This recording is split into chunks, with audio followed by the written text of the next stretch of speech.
All right, so the NFL trade deadline is this Tuesday, and Andrew Berry has already proven that he is an aggressive buyer, if you will, of talent.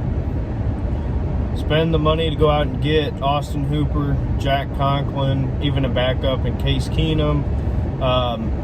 He's willing to pay the cost in order to get talent for this football team, and that's a great thing to have. I'm not complaining about that. But I do wonder why Andrew Berry has not been more aggressive so far prior to the trade deadline. Now, I understand that, there's some minor things like picking up people off of the players off of the waiver wire, whatever. That's standard stuff. Guys who are lower tier practice squad free agent players float around everywhere. So, if you look at this video and you say, people are idiots.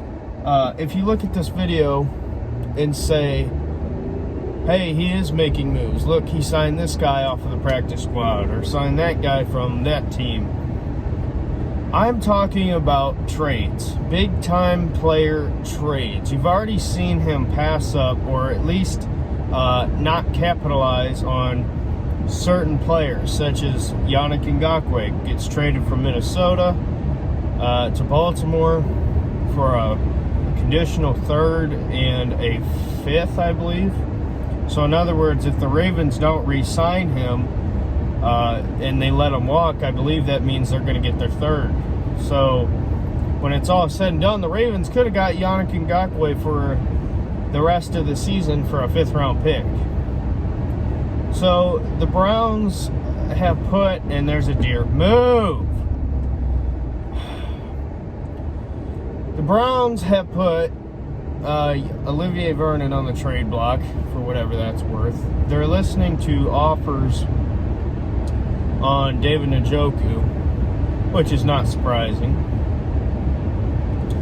But the question is, and I think what this trade deadline is going to tell you about Andrew Berry, is what he thinks about this team, and more specifically what he thinks about Baker Mayfield. Now, it could be that he's just waiting till after the Raiders game to see if Mayfield plays the same way he did against the Bengals. That could be true. But if Andrew Berry does not aggressively go out and look for talent, especially defensively, to me that tells you that he doesn't believe that this team, not that they couldn't be good, but not that they're ready to contend with the Pittsburgh Steelers and the Ravens and the Titans and teams like that. If he doesn't go out and add some talent, and I'm not saying it has to be Stephon Gilmore or J.J. Watt, one of those guys. I'm not saying it has to be elite talent, but if he doesn't go out and get some decent, good starting talent, especially on the defensive side, to me that tells you that Andrew Berry knows that this team is not necessarily championship ready yet. He might think they're a good team, but maybe Andrew Berry just doesn't think that the Browns are that close or that many pieces away. If I was general manager, I personally would be very aggressive this trade deadline, because you have an opportunity to go out and get some players, like I said, with Stephon Gilmore.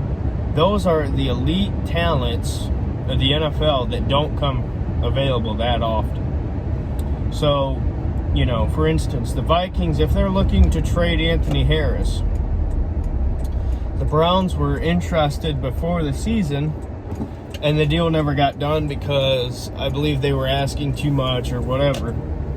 So Anthony Harris now is at a cheaper cost. So if Andrew Berry thinks that the Browns are just a few pieces away from being not just good, but being really good, you will see him go out and try to get guys like an Anthony Harris, maybe a Miles Jack, Deion Jones. If it was me, I would make a strong push for Gilmore first, and then hopefully one of the linebackers, Miles Jack or Deion Jones. The Browns, I think the Browns are a good football team. I think you're going to see a completely different Baker, and I think if they had another really good defensive player, meaning right now you have two really good defensive players in Ward and Garrett, if they go out and they add another one, say they go out and add a safety or linebacker or even another corner, that would tell you that they're willing to pay a price knowing that they are a good football team and they can get that much better. That's what it would tell me. So we have a few days left. It's going to be interesting. I really hope Andrew Berry gets to work. And not that he's not already. I don't know what he's doing right now. He could be trying to get a guy right now. I don't know. But I'm saying, if you want it bad enough, you can get it. So it's just all on how much and how willing is Andrew Berry to make deals to make this team that much better. So we'll see. A couple days left. See you in the next video. Bye.